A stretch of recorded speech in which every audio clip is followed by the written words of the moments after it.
Yeah.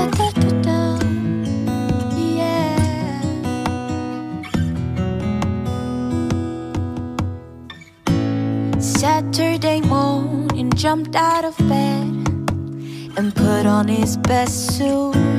Got in his car. Coucou tout le monde, donc on se retrouve pour un What's in my bag un peu spécial. Ça va être un What's in my bag pour mon voyage à Londres. Donc c'est un sac à dos que j'ai acheté dans une petite boutique dans ma ville. Et donc il est super pratique pour du coup transporter tout ce que j'ai à transporter au cours du voyage et pour avoir les mains libres. Donc dans un premier temps, j'ai imprimé tous mes billets d'avion ainsi que tous les billets des activités qu'on va faire, Harry Potter, Madame Tussauds, ces choses-là. Ensuite, j'ai pris un petit carnet que j'ai acheté à Maison du Monde. C'est un carnet tout simple, blanc, avec des pages blanches où j'ai noté les restaurants que je voulais tester, des boutiques, des marques, etc.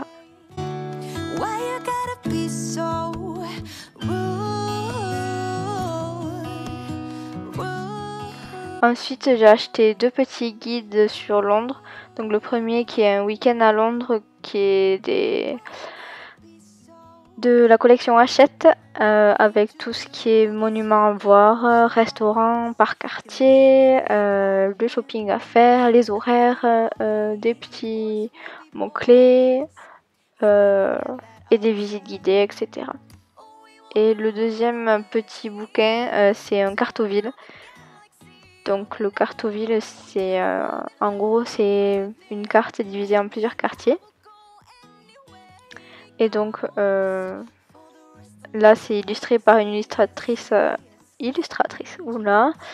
Et donc c'est en fait des suggestions et conseils par quartier.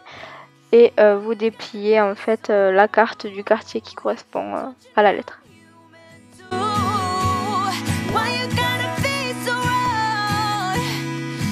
Ensuite, je prends ma perche à selfie, donc ça va être pour les vlogs à Londres. C'est une perche que j'ai achetée à Jiffy, elle est pratique. Ensuite, j'ai une petite pochette comme ça que j'ai achetée dans une petite boutique où je mets ma carte d'identité et tous mes papiers pour pouvoir voyager. Et ensuite, je prends mon agenda, donc qui est un agenda Monsieur Wonderful, que je vous avais déjà présenté dans des favoris. Et il y a une catégorie, si vous voulez, organisation pour les voyages, qui est plutôt pratique, où il faut cocher les petites choses.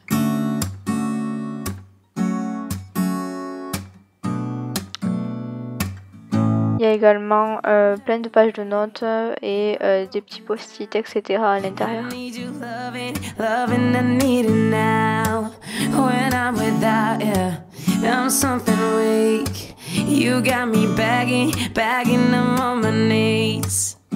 Ensuite, je prends mon porte-monnaie, bien sûr.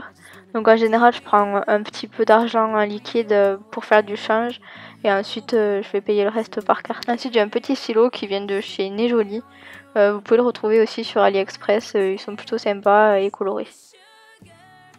Ensuite, j'ai une petite boîte de cachets, enfin de médicaments, parce que j'ai souvent mal à la tête ou des choses comme ça. Un paquet de mouchoirs, toujours utile. Ensuite, j'ai acheté un kawaii Quechua à Decathlon pour 8 € pour le mauvais temps, au cas où.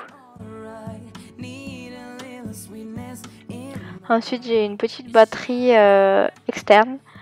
Donc, en général, elle me fait 2-3 charges complètes pour mon téléphone. Elle fait aussi lumière et c'est vrai que c'est pratique quand on est dans les transports ou ces choses comme ça et qu'on n'a plus de batterie. Ensuite, je prends un Capri Sun, donc c'est pour boire un coup à l'aéroport en attendant l'avion, et un Biridi de Nutella. Je sais pas si vous connaissez, mais c'est une tuerie. Et enfin, mon téléphone, donc c'est un iPhone 6 avec une nouvelle coque que j'ai acheté à Jiffy pour 3 € seulement. Ils font de super coques, je savais pas du tout. Et donc là, je vais vous montrer 4 applications que j'ai téléchargées pour le voyage, donc Booking et EasyJet, qui sont pour l'hôtel et l'avion. Et ensuite Citymapper qui est une application pour les transports en commun. Donc dans toutes les villes de France et dans les villes européennes, c'est super pratique. Ça vibre en fait quand vous vous arrêtez à la bonne station. Et ensuite un plan du métro de Londres tout simplement. I gotta be a man, there ain't no other way. Cause girl, you are that then Southern California, babe. I don't wanna play no games, I don't gotta be afraid. Don't give me all that shy shit, no makeup on, and that's my sugar. Donc voilà les filles, j'espère que ça vous aura plu. Et je vous dis à la prochaine pour une prochaine vidéo. Ciao!